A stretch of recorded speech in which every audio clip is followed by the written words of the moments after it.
Porque las personas buenas se convierten en monstruos. Imagina lo siguiente: estás en una habitación, sentado cómodamente. Frente a ti, un simple botón. Si lo presionas, una persona que jamás viste en tu vida recibirá una descarga eléctrica. A cambio, serás recompensado con dinero. Fácil decisión, ¿verdad? Ahora bien, ¿y si todos a tu alrededor te dicen que debes apretarlo? Si un superior te garantiza que la culpa no es tuya, que solo se trata de un procedimiento necesario, de repente, la elección no parece tan simple. ¿Será que la moralidad es realmente una brújula interna o solo un reflejo del contexto en el que estamos insertos? La respuesta puede ser más incómoda de lo que nos gustaría admitir. A todos nos gusta pensar que somos buenas personas. Yo nunca haría algo así, alguien podría decir. ¿Pero será eso verdad? La realidad es que nuestra percepción de bondad está moldeada por circunstancias, experiencias y principalmente por presiones externas. ¿Cuántas veces alguien ha mentido para evitar un conflicto? ¿O ignorado una injusticia porque no era su problema? Pequeñas concesiones se acumulan. Sin darnos cuenta, podemos estar a un paso de tomar decisiones que antes considerábamos impensables. El desarrollo personal comienza con el reconocimiento de esta fragilidad. El ser humano tiene una tendencia natural a justificar sus actos para mantener una autoimagen positiva. El cerebro trabaja incansablemente para racionalizar comportamientos que contradicen nuestros valores. Al fin y al cabo, nadie quiere verse como villano de su propia historia. Si alguien roba un objeto pequeño, se dice a sí mismo: la empresa es rica, no lo echarán en falta. Si alguien falta a una regla en el tráfico, piensa: todo el mundo lo hace. Pequeñas desviaciones se normalizan y poco a poco, nuestra línea moral se vuelve flexible. Si la filosofía nos enseña algo, es que debemos cuestionar constantemente nuestras propias acciones e intenciones. La bondad, por lo tanto, no es un estado fijo, sino una práctica diaria. Piensa en un gimnasio. Un cuerpo saludable requiere disciplina, repetición y esfuerzo. Lo mismo sucede con la moralidad. Si una persona no ejercita la honestidad y la ética en los pequeños actos, ¿cómo puede garantizar que tendrá fuerza para sostener esos valores en situaciones extremas? Un empleado que manipula informes en el trabajo por conveniencia, un día podría encontrarse frente a un gran fraude corporativo y justificar su participación con la misma lógica. El desarrollo personal exige vigilancia constante sobre estos pequeños deslices. Hay un dicho popular que dice: el camino al infierno está pavimentado de buenas intenciones. Y tiene sentido. Muchas personas toman decisiones terribles creyendo que están haciendo lo correcto. Líderes que justifican guerras, padres que imponen castigos severos por el bien de sus hijos, empleados que aceptan órdenes cuestionables porque solo están siguiendo protocolos. La cuestión es: ¿quién define lo que es bueno? ¿Serán realmente nuestros conceptos de lo correcto y lo incorrecto, o habrán sido implantados por factores externos? El estudio de la filosofía puede ayudarnos a discernir mejor esas influencias. Ahora piensa en un experimento sencillo. Un niño pequeño observa a un adulto golpear a un muñeco inflable. Después, cuando se queda solo, repite ese comportamiento. Este es un estudio real, llamado experimento del muñeco bobo, y demuestra algo aterrador. Las personas aprenden a actuar observando a otras. Es decir, si crecemos en un ambiente que normaliza ciertas actitudes, difícilmente cuestionaremos su moralidad. Eso significa que, dependiendo de las influencias a nuestro alrededor, podemos estar desarrollando hábitos que nos alejan de aquello que consideramos bueno. ¿Quiénes son tus referencias hoy? ¿Qué absorbes sin darte cuenta? Lo más aterrador es que, muchas veces, no percibimos nuestro propio cambio. El psicólogo Philip Zimbardo, en su famoso efecto Lucifer, mostró cómo personas comunes pueden transformarse completamente al ser colocadas bajo ciertas condiciones. No es una cuestión de carácter, sino de ambiente. Si el entorno puede corromper, también puede fortalecer. Eso significa que la clave para mantener la integridad moral está en elegir conscientemente los ambientes y las influencias correctas. Es un esfuerzo activo que requiere reflexión, autoconocimiento y principalmente humildad para reconocer nuestras propias debilidades. Pero si la bondad es tan frágil, entonces, ¿qué nos impide cruzar esa línea moral? Si la transformación puede ocurrir sin que nos demos cuenta, ¿habrá alguna forma de protegerse contra eso? Tal vez la respuesta esté en comprender no solo nuestros propios impulsos, sino también cómo el ambiente que nos rodea nos conduce a actuar de determinadas maneras. La sombra dentro de nosotros. Todos llevamos una cara oculta, una parte de nosotros que rara vez admitimos que existe. Es fácil señalar a los villanos de la historia y distanciarnos de ellos, pero ¿realmente somos tan diferentes? La verdad es que, bajo condiciones específicas, cualquiera puede actuar de manera cuestionable. Piensa en lo siguiente: si pudieras hacer trampa en un examen sin ser descubierto, ¿lo harías? ¿Y si pudieras evitar una multa mintiéndole a un policía? Pequeñas infracciones parecen inofensivas, pero muestran que nuestra moralidad no es tan rígida como nos gustaría creer. El filósofo Carl Jung llamó a esta parte desconocida de nosotros mismos sombra, y el ignorarla solo la vuelve más poderosa. Esta sombra se manifiesta en los detalles cotidianos. Una leve desviación de carácter por aquí, una pequeña mentira blanca por allá. La racionalización de estas pequeñas actitudes crea un patrón peligroso. La sensación de que ciertos comportamientos no son realmente incorrectos siempre y cuando tengan un propósito aceptable. La línea moral, que creemos sólida, en realidad es maleable y se adapta al contexto. Y esto nos ocurre a todos. El desarrollo personal exige enfrentar esta realidad con una honestidad brutal. ¿Quién nunca hizo trampa en algo? ¿Quién nunca hizo algo que, si lo hiciera otra persona, juzgaría duramente? Lo más interesante es que no percibimos cuando ocurre este cambio. Imagina a una rana en una olla con agua fría. Si calentamos el agua lentamente, no percibirá el peligro hasta que sea demasiado tarde.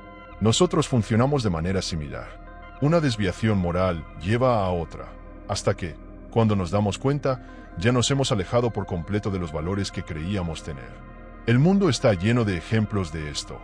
Empleados que comienzan tomando pequeñas cantidades de la caja, políticos que empiezan justificando pequeñas desviaciones, hasta que se convierten en ladrones consumados. Lo que comenzó con un simple "no pasa nada" se convierte en un estilo de vida. La cuestión no es si tenemos una sombra, sino cómo lidiamos con ella. Todos sentimos impulsos negativos, envidia, rabia, arrogancia. El problema no es sentirlos, sino ignorarlos y fingir que no existen. Cuanto más intenta alguien reprimir su sombra, más fuerte se vuelve y actúa de manera inconsciente. Las personas que se ven a sí mismas como perfectas suelen ser las más propensas a juzgar duramente a los demás, precisamente porque no aceptan su propia oscuridad interna. El verdadero desarrollo personal no viene de la negación, sino de la integración. Por eso, personas comunes pueden cometer actos extraordinariamente malos. Ellas no despiertan un día y deciden ser crueles, simplemente siguen una sucesión de pequeñas concesiones, cada una más fácil de justificar que la anterior. Observa el ejemplo de ciertos escándalos empresariales. La mayoría comienza con decisiones mínimas, aceptadas como parte del juego. ¿Pero realmente lo son? La filosofía nos enseña que la ética no es una cuestión de grandes gestos heroicos, sino de pequeñas elecciones diarias. El verdadero examen del carácter no ocurre en momentos extremos, sino en las decisiones rutinarias, lejos de los reflectores. Para resistir la influencia de la sombra, es necesario aprender a reconocerla. Esto significa observar nuestros propios pensamientos y actitudes con atención. ¿Qué situaciones nos hacen sentir envidia? ¿En qué momentos intentamos justificar comportamientos que condenaríamos en otros? Un ejercicio práctico para esto es llevar un diario de reflexión moral. Antes de dormir, anota un momento del día en que percibiste un impulso negativo y cuestiónate de dónde provino. El objetivo no es culparte, sino comprender tus propios patrones de comportamiento. El autoconocimiento es la única manera de evitar que la sombra nos controle. El peligro real no está en la sombra en sí, sino en la ilusión de que no existe. La historia está llena de personas que cometieron atrocidades creyendo que estaban haciendo el bien. Cuando no vemos nuestros propios defectos, nos volvemos presas fáciles de la manipulación y la ceguera moral. Quien entiende su sombra tiene más posibilidades de controlarla. Quien la ignora corre el riesgo de ser controlado por ella. Pero si la sombra es tan poderosa, ¿habrá algo capaz de moldear aún más nuestras decisiones? ¿Será que el verdadero villano no está solo dentro de nosotros, sino también a nuestro alrededor, influyendo en nuestras elecciones sin que lo notemos? El poder del ambiente, el efecto Lucifer. Si alguien te dijera que una persona común, alguien amable y respetable, podría transformarse en un verdadero monstruo simplemente por estar en el ambiente adecuado, ¿le creerías? Parece exagerado, pero la historia y la psicología muestran que el contexto tiene un impacto mucho mayor sobre el comportamiento humano de lo que nos gusta admitir. El famoso psicólogo Philippe Zimbardo lo demostró con un experimento impactante. Creó una prisión ficticia y dividió voluntarios en dos grupos, guardias y prisioneros. En pocos días, los guardias comenzaron a torturar a los prisioneros. Ellos no eran criminales ni psicópatas, eran solo personas normales, transformadas por las circunstancias. ¿Significa esto que cualquiera de nosotros puede convertirse en villano? La respuesta es incómoda. Sí, si estamos en el ambiente adecuado. Piensa en una empresa donde pequeños actos de corrupción son comunes. Un nuevo empleado puede entrar con valores sólidos, pero rodeado por una cultura en la que desviar dinero o manipular datos es algo normal. Termina adaptándose. Poco a poco, comienza a seguir la corriente, hasta que aquello que antes parecía incorrecto se convierte en parte de la rutina. El entorno define los comportamientos aceptables. Cuando todos a tu alrededor hacen algo, resistirse se vuelve cada vez más difícil. El desarrollo personal, por lo tanto, exige vigilancia. ¿Qué ambientes estamos permitiendo que nos moldeen? El efecto del ambiente es tan poderoso que puede transformar incluso la autoimagen de las personas. En el experimento de Zimbardo, los prisioneros rápidamente comenzaron a actuar como prisioneros reales. Se volvieron sumisos, emocionalmente frágiles, mientras que los guardias se volvieron cada vez más autoritarios y sádicos. Cuando estamos insertados en un contexto que nos trata de cierta manera, empezamos a vernos bajo esa lente. Es por eso que los niños que crecen escuchando que no son inteligentes o capaces terminan creyéndolo. El ambiente tiene el poder de convencernos de quiénes somos. Esto se aplica incluso en situaciones cotidianas simples. ¿Has notado que actúas diferente dependiendo de dónde estás y con quién estás? En una cena de negocios, tu postura es una. En casa con amigos, completamente otra. En un estadio de fútbol, la atmósfera puede hacer que hasta las personas más tranquilas griten e insulten sin darse cuenta. El contexto nos arrastra hacia ciertos comportamientos, y cuanto menos conscientes seamos de ello, más controlados estaremos por él. La filosofía nos enseña que la verdadera libertad viene del autoconocimiento. Quien no comprende sus influencias, en realidad, no está en control de sus propias acciones. Y hay otro factor aún más peligroso. Cuando todos a nuestro alrededor están de acuerdo con algo, nuestra tendencia natural es aceptarlo como verdad. Así es como los ambientes tóxicos mantienen su poder. Un grupo de trabajo donde los chismes y sabotajes son comunes termina haciendo de este comportamiento un estándar, incluso para quienes antes no eran así. Esto también se aplica a gran escala, como regímenes autoritarios y sociedades que normalizan prejuicios y violencias. Pocas personas realmente cuestionan lo que está a su alrededor. El problema es que, cuando se dan cuenta, muchas veces ya están atrapadas en el sistema. Pero si el ambiente puede corrompernos, ¿será que también puede fortalecernos? La respuesta, afortunadamente, es sí. Si estamos rodeados de personas que valoran la ética, el esfuerzo y el aprendizaje, será mucho más fácil seguir ese camino. Así como un ambiente negativo puede hundirnos, un ambiente positivo puede impulsarnos hacia arriba. La cuestión es, ¿qué estamos eligiendo absorber? ¿En qué círculos nos movemos? ¿Qué contenidos consumimos diariamente? Para quien busca el desarrollo personal, esta elección es fundamental. Al fin y al cabo, somos el promedio de las 5 personas con quienes más convivimos. Zimbardo concluyó su estudio con una advertencia. Nadie está inmune al poder del ambiente. No se trata de ser bueno o malo, sino de reconocer que todos tenemos el potencial para cualquiera de estos extremos. La verdadera fuerza radica en identificar los factores que nos moldean y actuar conscientemente sobre ellos. Pero existe un factor aún más fuerte que el ambiente, algo capaz de hacernos cometer actos impensables sin siquiera cuestionar: la autoridad. ¿Qué ocurre cuando una figura de poder nos da una orden? ¿Hasta dónde llegaríamos solo por obediencia? El monstruo invisible, cuando la autoridad manda. Imagina que un científico con bata blanca te pide que aprietes un botón que aplica una descarga eléctrica a otra persona. Escuchas los gritos de dolor, dudas, pero él insiste. Es fundamental para el experimento. Debes continuar. ¿Qué harías? Esta no es una situación hipotética cualquiera. Es exactamente lo que ocurrió en el experimento de Milgram, uno de los estudios más perturbadores de la psicología. En él, el 65% de las personas aplicaron descargas mortales a un desconocido simplemente porque una figura de autoridad les dijo que lo hicieran. No eran personas malas. Eran ciudadanos comunes, padres y madres de familia, que siguieron órdenes sin cuestionarlas. ¿Qué dice esto sobre nosotros? La verdad es que crecemos en un mundo que nos enseña a obedecer. Desde la infancia aprendemos que debemos respetar a los profesores, seguir reglas, escuchar a los mayores. Y eso, en muchos casos, es necesario. Pero surge un problema cuando esa obediencia se vuelve ciega, cuando dejamos de cuestionar órdenes simplemente porque vienen de una fuente superior. Así es como personas comunes terminan cometiendo atrocidades, no porque lo deseen, sino porque creen que no tienen opción. La historia está llena de ejemplos de esto. desde soldados que siguen órdenes cuestionables hasta empleados que cumplen políticas injustas sin pestañear. El desarrollo personal pasa por aprender a discernir entre autoridad legítima y manipulación. Quizá el ejemplo más impactante de esto ocurrió en Abu Ghraib, una prisión militar en Irak, donde soldados estadounidenses, jóvenes sin historial de violencia, se convirtieron en torturadores de prisioneros. Ellos no eran sádicos antes de entrar allí. Entonces, ¿qué pasó? Simple, recibieron órdenes de superiores, y la cultura del ambiente normalizó la brutalidad. Lo que empezó con pequeñas humillaciones pronto se convirtió en abuso físico extremo. Se convencieron a sí mismos de que solo estaban haciendo su trabajo. Aquí radica el peligro real de la autoridad. No necesita usar la fuerza para controlarnos. Solo nos convence de que no tenemos otra opción. Y lo más aterrador, esto ocurre todo el tiempo, en escalas menores. ¿Te has dado cuenta de cómo algunas personas justifican actitudes cuestionables en el trabajo solo porque el jefe lo ordenó? ¿Cómo ciertos policías abusan del poder porque solo seguían órdenes? ¿Cómo estudiantes intimidan a compañeros porque todo el mundo lo hace? La obediencia sin reflexión es un veneno lento, que destruye nuestro sentido de responsabilidad. La filosofía nos enseña que la verdadera libertad exige pensamiento crítico. Si alguien en posición de autoridad te diera una orden, ¿hasta dónde llegaría solo por obediencia?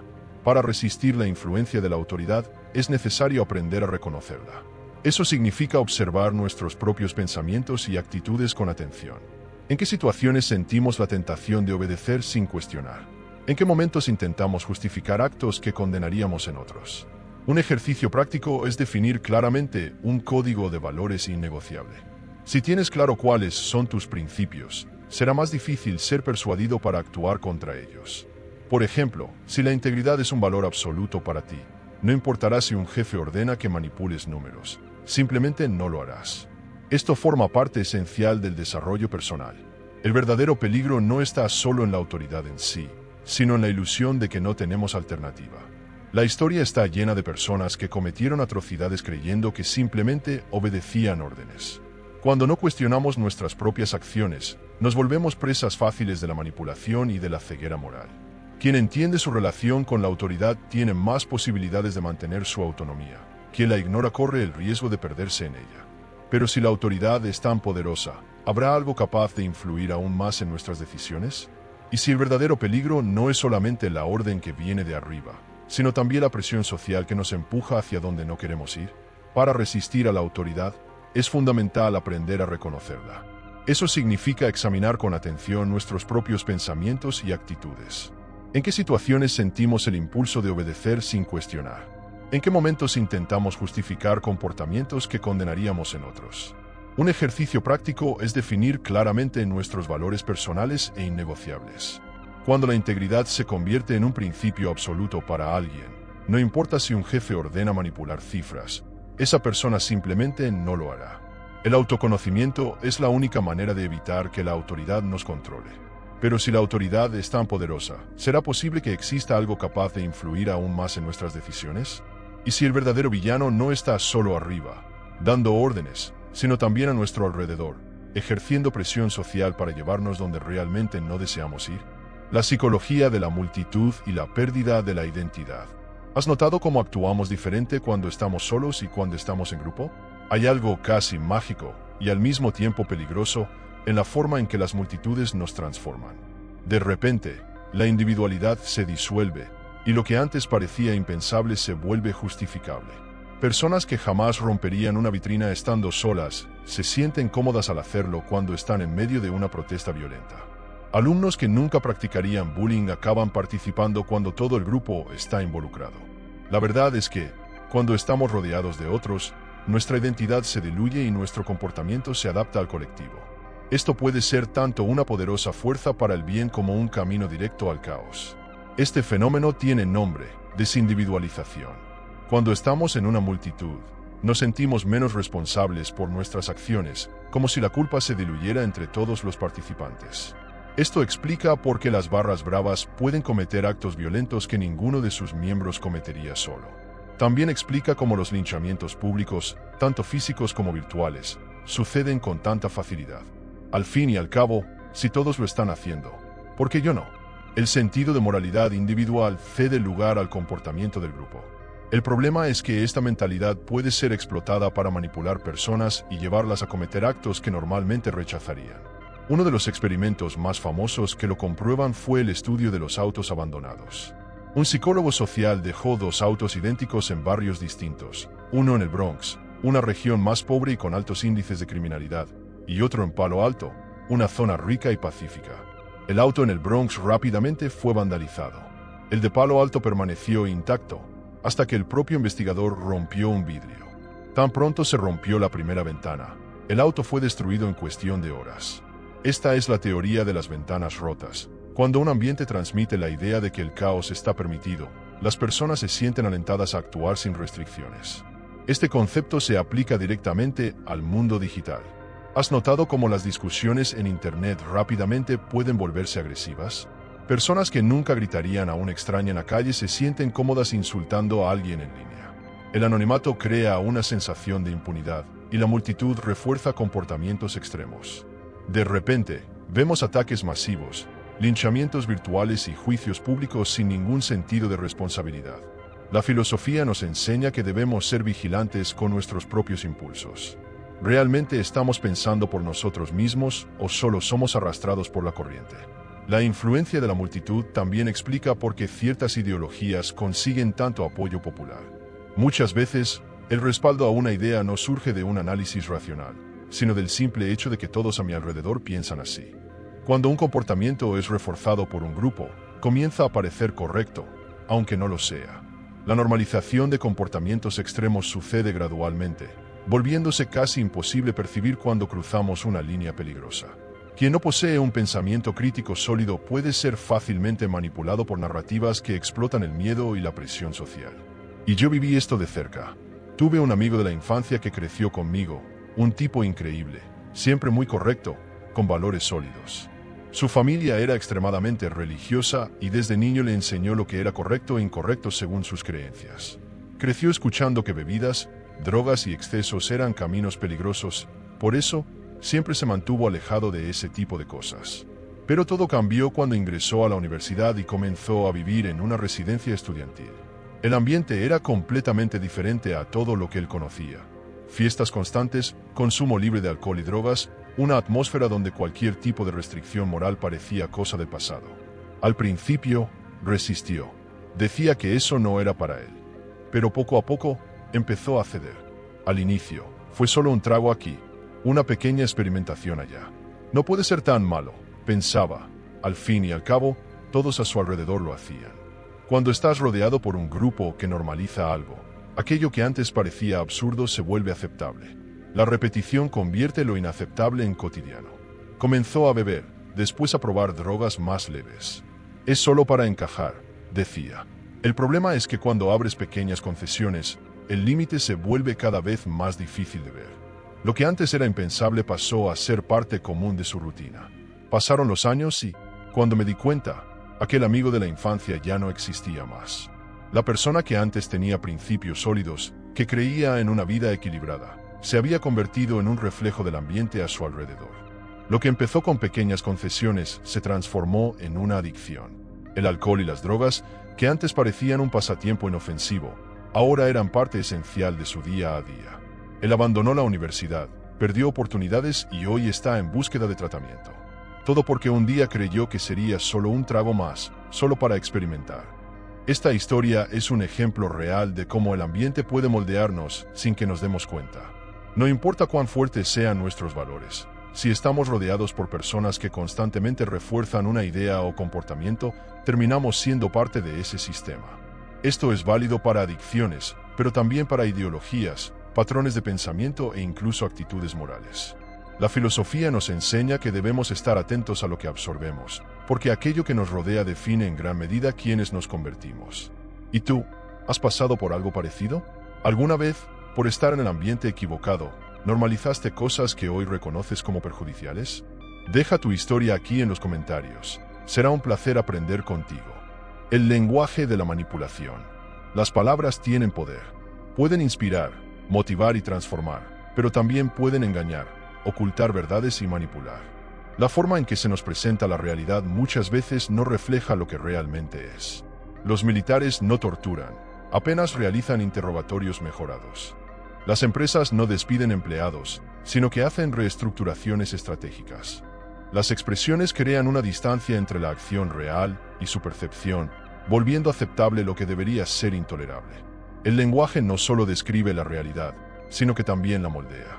Empresas alimenticias no venden productos ultraprocesados llenos de químicos, ofrecen alimentos enriquecidos con vitaminas y minerales. La manipulación no necesita ser una mentira descarada. Basta una lección estratégica de palabras. El desarrollo personal exige que aprendamos a identificar esos trucos para protegernos de ellos. Uno de los métodos más conocidos para manipular con palabras es la creación de eufemismos. Durante las guerras, no se habla de asesinatos, sino de daños colaterales. Empresas que explotan a sus empleados prefieren decir que ofrecen oportunidades de crecimiento ante desafíos constantes. Esta táctica no solo oculta la realidad, sino que hace que las personas acepten situaciones que normalmente cuestionarían. La filosofía nos enseña que entender la realidad exige esfuerzo. No podemos aceptar pasivamente las palabras que nos entregan, necesitamos cuestionarlas. Pero la manipulación del lenguaje no ocurre solo en grandes discursos políticos o económicos. Sucede diariamente en nuestras vidas. Piensa en cuántas veces alguien suavizó un error para evitar culpa. Un jefe no explota a sus empleados, solo exige alto rendimiento. Un amigo no mintió, solo mintió para evitar lastimarte. Cambios sutiles en el discurso modifican totalmente cómo vemos una situación. Si queremos claridad sobre el mundo y sobre nosotros mismos, debemos prestar atención no solo a lo que se dice, sino también a cómo se dice. Otro aspecto importante es el uso de etiquetas. Las palabras que elegimos para describir algo determinan cómo será interpretado. Un grupo puede ser descrito como manifestantes o como vándalos, dependiendo de la intención de quien lo dice. Un político puede ser un reformista o un oportunista, según la narrativa deseada. ¿Cuántas veces te encontraste formando opiniones sin analizar críticamente los hechos? La filosofía nos invita a mirar más allá de la superficie y encontrar la verdad detrás de las palabras. ¿Pero realmente somos conscientes de esto en nuestro día a día? ¿Cuántas veces compartimos información sin cuestionar su origen? ¿Cuántas veces decidimos basados en discursos bonitos pero vacíos de verdad? Para escapar de la manipulación, es esencial desarrollar un pensamiento crítico agudo. El primer paso es cuestionar constantemente. ¿Esta palabra fue elegida para informar o para influir? El segundo es buscar siempre el significado real detrás de lo dicho. Esto exige esfuerzo, pero es la única manera de no convertirnos en títeres de las narrativas que se nos presentan. La manipulación lingüística no es solo una estrategia externa, también la usamos para justificar nuestros propios errores. Muchas veces nos engañamos cambiando palabras duras por versiones más aceptables. Alguien no está procrastinando, está esperando el momento adecuado. Una persona no traicionó, solo cometió un desliz. Mentiras pequeñas que contamos para suavizar la realidad, para no enfrentar directamente las consecuencias de nuestras decisiones. ¿Hasta dónde podemos distorsionar la verdad antes de perder totalmente el sentido de lo correcto? Si las palabras tienen tanto poder sobre nuestra percepción del mundo, imagina el impacto que tienen sobre nuestras decisiones. Si un simple término puede cambiar cómo vemos la realidad, ¿estamos realmente en control de nuestras elecciones? ¿O somos dirigidos por fuerzas invisibles sin darnos cuenta? La pregunta final es, cuando el mundo intente manipularte con palabras, ¿serás capaz de ver la verdad detrás de ellas? Y si el lenguaje tiene ese poder, ¿qué sucede cuando alguien lo usa para hacer el bien?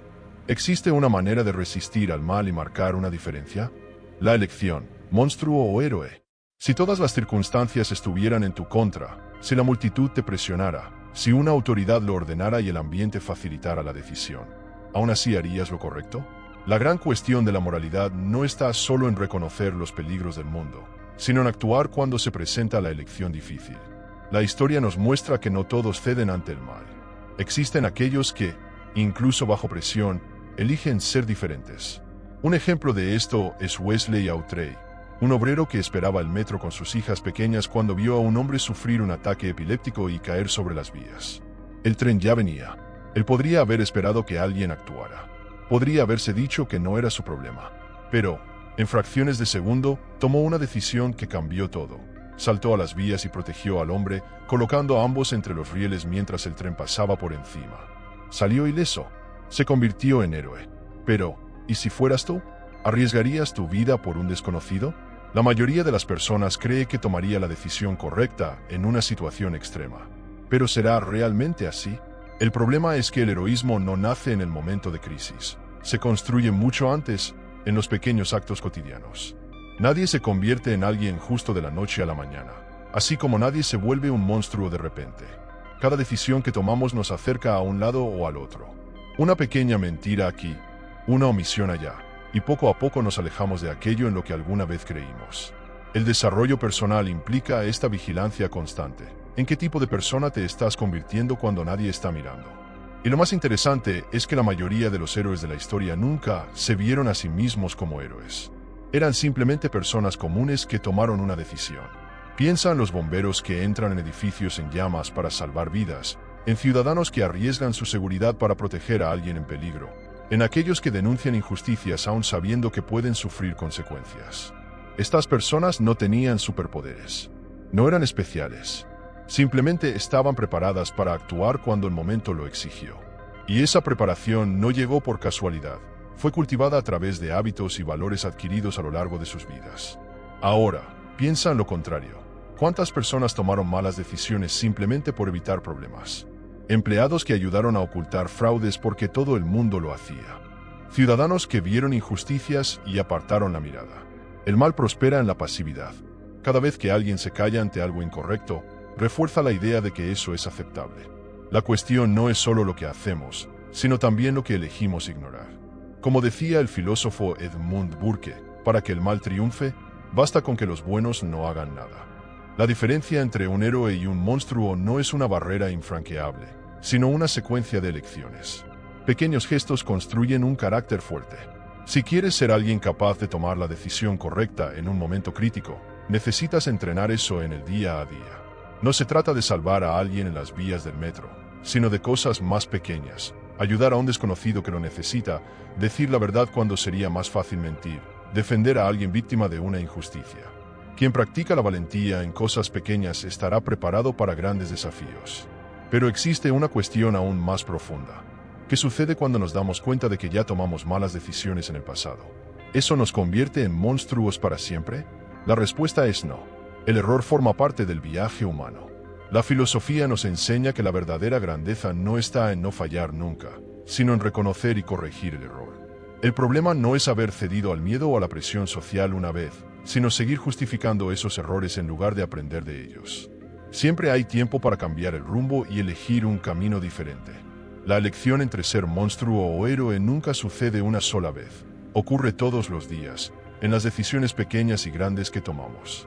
El mundo está lleno de desafíos que ponen a prueba nuestro carácter, y cada uno de nosotros, en algún momento, será colocado frente a una elección difícil. La pregunta final es, cuando llegue ese momento, ¿cuál será tu decisión?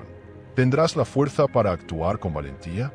¿O te acomodarás y dejarás que otros decidan por ti? ¿Qué es lo que realmente hace que una persona buena se transforme en un monstruo? Las sombras que llevamos dentro, las mentiras que nos decimos a nosotros mismos, o tal vez la falta de un verdadero propósito. Quizás estés más cerca de ese abismo de lo que imaginas. Pero existe una salida. Y un hombre, un gran filósofo, puede haber encontrado la respuesta definitiva al sentido de la vida. Si tienes el valor de enfrentar esta verdad, dejé aquí en la pantalla final un vídeo que puede cambiarlo todo. Tolstoy descubrió algo que pocos logran ver, y tú necesitas saberlo. Quédate cerca. Hay mucho más esperándote aquí. Suscríbete al canal y conviértete en un pensador más.